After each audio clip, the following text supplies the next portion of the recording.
Assalamualaikum warahmatullahi wabarakatuh. Selamat datang sahabat, di channel Lentera Hati, channel yang berisi motivasi yang sangat menginspirasi dan menyentuh hati, sebagai tuntunan hidup untuk menuju kesuksesan. Kata-kata bijak, tentang cinta dan kehidupan yang sangat menyentuh hati, dari Gus Baha.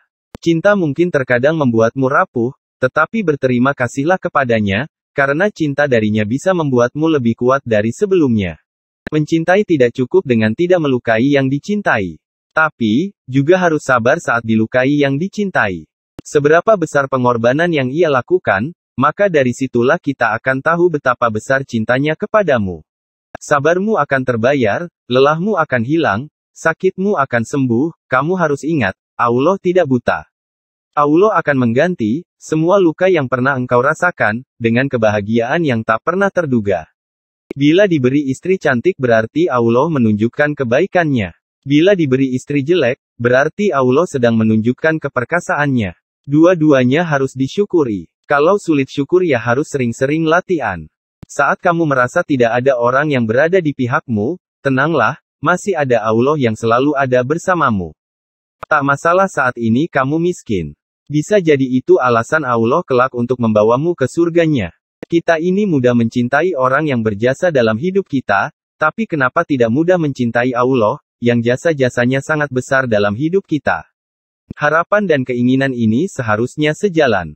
Ia sejalan dengan betapa besar usaha yang kamu lakukan, dalam mewujudkannya.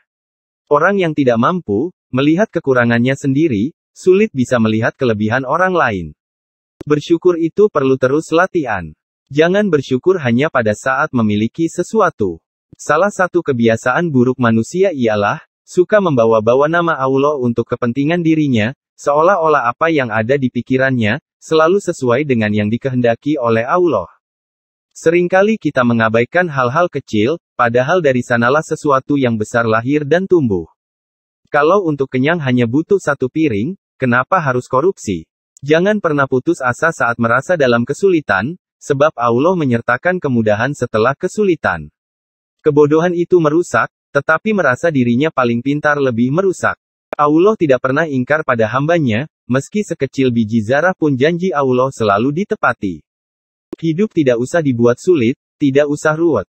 Asal tidak maksiat, bisa menjadi pribadi yang menyenangkan dan bermanfaat bagi banyak orang, serta tidak mengusik hidup orang lain, itu sudah cukup. Kalau niat sholat jangan hanya karena diterima sholatnya saja, itu nafsu. Niatlah sholat karena kamu merasa diciptakan dan ditakdirkan untuk sujud, karena faktanya Gusti Allah memang pantasnya disujudi.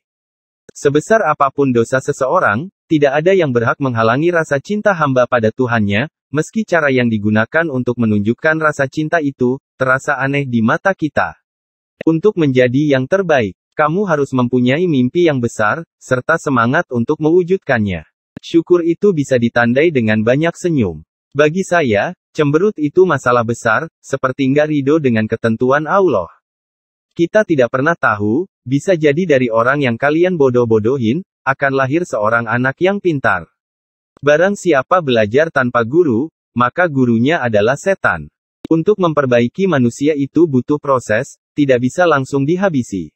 Jika tugas kenabian hanya untuk menghabisi keburukan, tentu bermitra dengan Israel jauh lebih efektif, ketimbang bermitra dengan Jibril. Kita diminta untuk saling mengenal dan menasehati. Bukan untuk saling menilai dan menghakimi.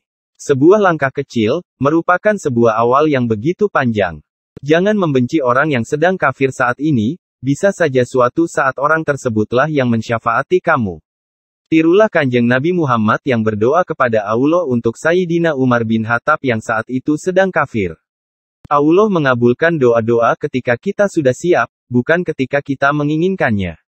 Kalau malaikat datang dan memberitahu saya, bahwa kelak saya akan masuk neraka selamanya, apakah saya akan berhenti menyembah Tuhan? Tidak, saya akan terus menyembah Tuhan.